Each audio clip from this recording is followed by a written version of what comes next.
Attack Mode, a new addition in the 2018-19 season, was a game changer for Formula E, with drivers having to drive off the racing line through an activation zone, losing time but gaining a temporary 25 kilowatt power advantage. Deciding when to use Attack Mode is crucial. Sometimes it's a blessing, other times it's a curse. So with that in mind, here are 5 times that Attack Mode has changed the course of a race.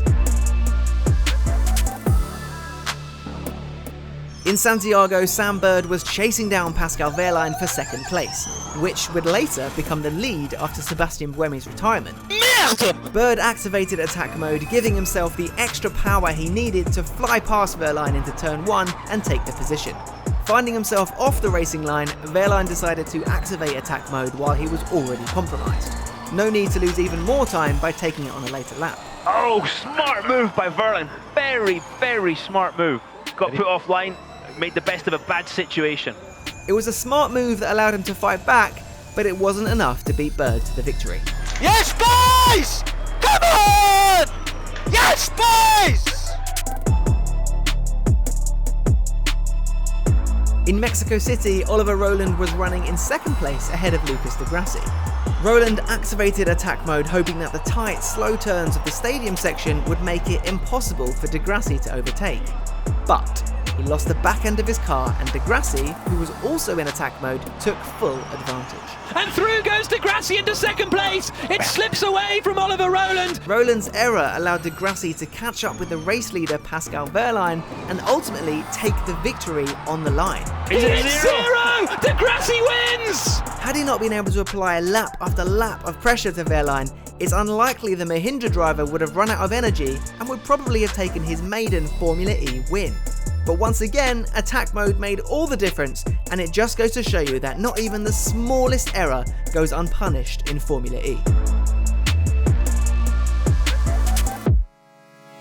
And there goes Verne! Verne leads in Sanya! After Jean-Eric Verne took the lead in Sanya, he spent the next lap and a half building a gap to the chasing pack. While Oliver Rowland and Antonio Felix da Costa lost time battling for second place, Verne sped away. Jean-Eric Verne has just disappeared up the road. Soon the gap was large enough that he could drive through the Attack Mode activation zone without losing position, but only just. He timed it to perfection. Rowland's going to get back at him. No, not quite. A couple of corners later, an incident between Alexander Sims and Andre Lotterer brought out the safety car. The 4 cars behind Verne all activated Attack Mode, hoping to use it to gain an advantage when the race resumed. But instead, there was a red flag and the race was temporarily stopped. Had they held off, the chasing cars could have had 2 Attack Mode activations remaining with which to challenge for the podium, or even the win once the race restarted. Instead, Verne went unchallenged and nabbed his first victory of the season. Finally!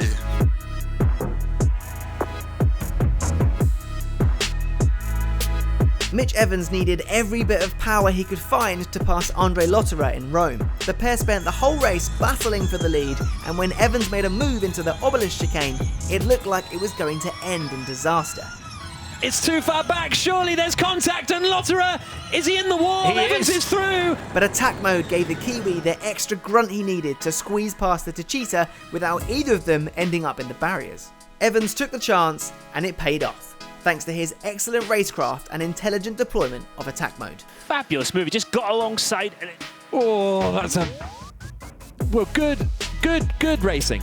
Later in the race, Evans still had one Attack Mode left that he had to use. But when trying to activate it, he missed the activation zone while under pressure from Lotterer. He missed it. He is not in Attack Mode. He missed it in go have to do it again. Despite losing time, Evans stayed cool, going on to take his first victory in Formula E.